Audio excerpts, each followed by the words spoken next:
channel again. In today's video, I'm gonna teach you how to treat your suspected outliers. Okay, so let's have some preliminaries when we say outliers.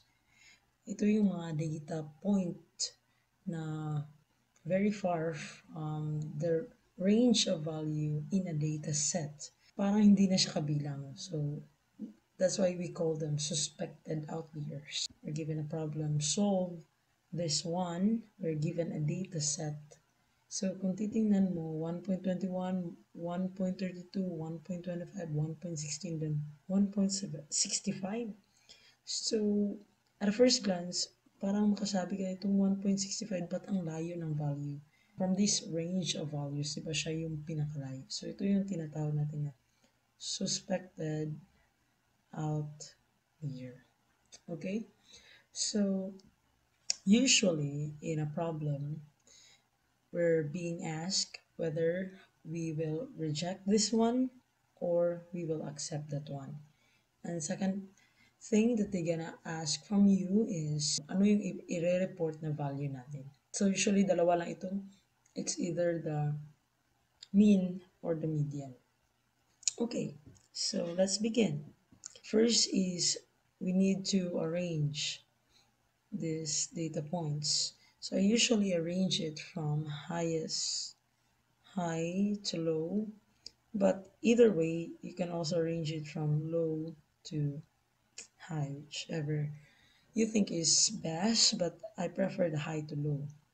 We can have 1.65, then 1.32, then 1.25 muna, 1.21, then 1.16. So ito na yung range ng ating dataset. Okay, pangalawa is we need to follow the formula of QEXP is equal to the absolute value of XQ minus XN all over the range or W.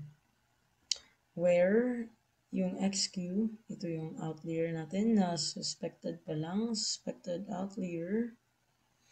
In this case, is the value of our suspected outlier or XQ.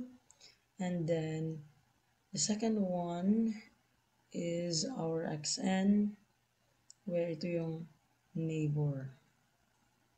So XQ, balik tayo sa XQ, is also called the questionable value.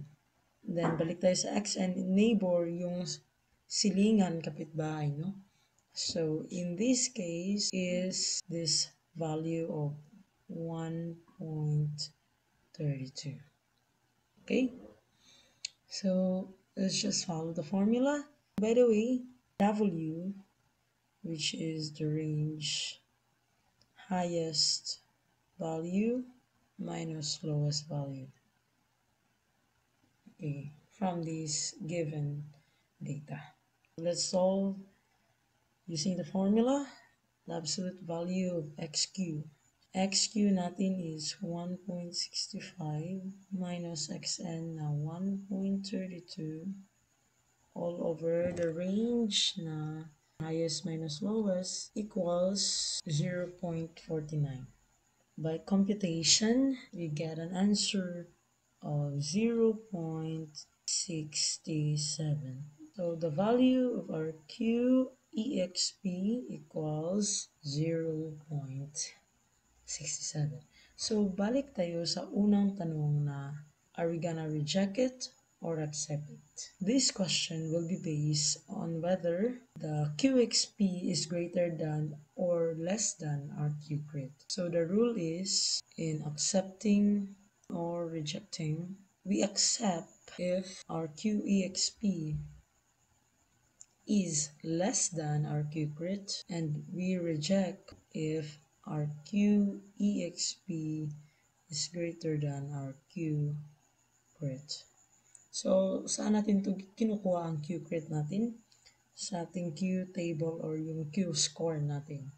I have already here this Q score. In our case, di ba, Titingnan natin kung ilang points yun. 5 data points. So in this case, let's just choose this 95%. Dili siya natunong sa 0.710. So 0.710. So back here, we have a Q crit of 0.710. Is our Q experimental greater than or less than our Q crit? Less than, right? So, yung decision natin. Kasi our Q experimental is less than, our decision is accept. Ano yung pangalawa? We have reported value. Reported value. The general rule is that when it is accepted, we report the median. And when it is rejected, we report the mean.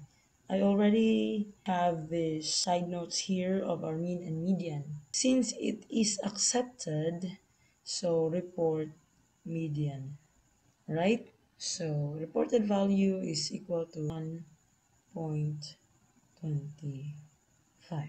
So ganun lang kadali guys yung pag-solve or pag-determine whether we're gonna accept the outlier or reject it, and then ano yung reported value natin. So thank you so much. Don't forget to subscribe guys. Say tutor.com.